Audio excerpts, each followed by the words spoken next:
பாபர் மசூதியை இடிக்கிறார்கள் என்று வந்தது. உடனே இந்தியாவிலே ஒரு குரல் ஒலித்தது. அது கலைஞருடைய குரல். மதவாதத்திற்கு எதிராக மதவாதத்தை வேரோடு முறியடிப்போம் என்று குரல் கொடுத்த தலைவர்.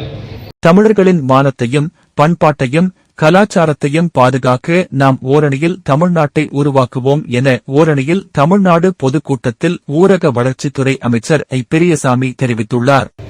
தமிழ்நாட்டுக்கு இருக்க உரிமை இன்றைக்கு மத்திய அரசால் நம்மிடமிருந்து பறிக்கப்பட்டுக் கொண்டிருக்கிறது. போராடி போராடி எத்தனை நாள் தான் கோர்ட்டுக்கு போக முடியும். திண்டுக்கல் மாநகராட்சி அலுவலகம் அருகே திண்டுக்கல் கிழக்கு மாவட்ட திமுக சார்பில் ஓரணியில் தமிழ்நாடு பொதுக்கூட்டம் நடைபெற்றது. மாவட்ட கழக செயலாளரும் பழனி சட்டமன்ற உறுப்பினருமான ஐ. பி. செந்தில்குமார் தலைமையில் நடைபெற்ற இந்த பொதுக்கூட்டத்தில் கலந்து கொண்ட ஊரக வளர்ச்சித்துறை அமைச்சர் ஐ. பெரியசாமி உரையாற்றினார்.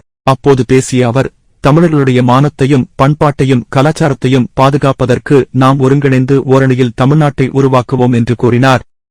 இந்நிகழ்ச்சியில் மாவட்ட கழக நிர்வாகிகள், தலைமை செயற்குழு மற்றும் பொதுக்குழு உறுப்பினர்கள், மாநகர, ஒன்றிய, நகர, பேரூர் பகுதி, வார்டு கழக நிர்வாகிகள், வாக்குச்சாவடி ஒருங்கிணைப்பாளர்கள், வாக்குச்சாகுபடி முகவர்கள், உள்ளாட்சி மன்ற பிரதிநிதிகள், பொதுமக்கள் என ஏராளமான கலந்து கொண்டனர்.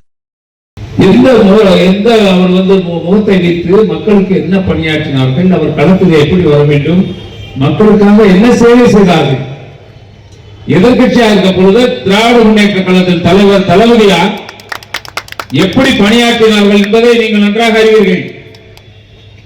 மக்களுடைய கோரிக்கைக்காக எங்கெங்கே தமிழகத்திலே அநீதி வருகிறதோ மக்கள் வைக்கின்ற கோரிக்கைக்கு குரல் கொடுக்கக்கூடிய ஒரே தலைவராக இந்தியாவில் இருந்த ஒரே தலைவர் நம்முடைய தளபதியார் அவர்கள்.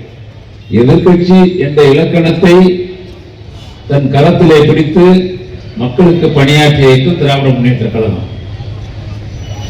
இன்னைக்கு குரல் விட்டு சொல்லுங்க, ஒரு இயக்கம் மக்களுக்காக போராடக்கூடிய, சமூகத்திற்காக போராடக்கூடிய இயக்கம். கலைஞர் இருக்கின்ற காலத்திலே திடீரென்று ஒரு நாள் செய்தி வந்தது. யாரும் நினைக்கல. பாபர் மசூதியை இடிக்கிறார்கள் என்று வந்தது. உடனே இந்தியாவிலே ஒரு குரல் ஒலித்தது. அது கலைஞருடைய குரல். மதவாதத்திற்கு எதிராக மதவாதத்தை வேரோடு முறியடிப்போம் என்று குரல் கொடுத்த தலைவர்.